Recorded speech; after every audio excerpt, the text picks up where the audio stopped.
Ayan po, nandito ako sa admin. So, if you're gonna edit, ito po yung no image set.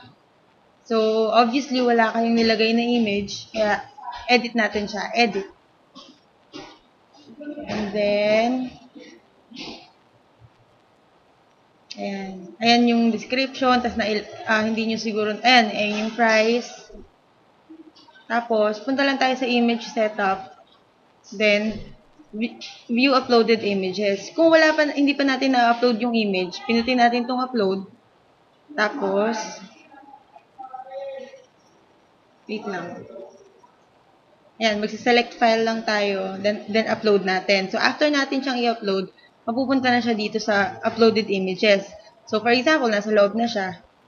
View uploaded images. Then, ito siguro yung bubble dress black with lace. So, select. So, after that, ayan, makikita mo na siya dito. So, yan na yung yan na yung pinaka-image. So, ibig sabihin nun, na-i-upload mo na siya dyan. So, pwede na natin siyang i-update. So, wait lang. So, check natin kung nailagay siya doon. Okay.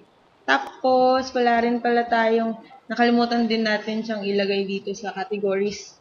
So, kailangan maglagay tayo ng category kung saan siya lalabas. So, for example, dito na lang siya sa birthday boutique. So, update natin siya.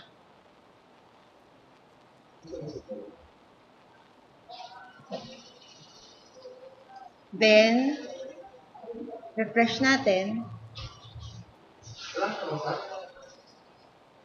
Then, birthday boutique.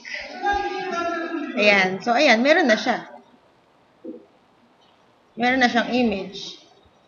So, gagawa pa ulit ako ng isang video para sa kung paano maggawa ng new product. Pero, basically, ganito lang din siya.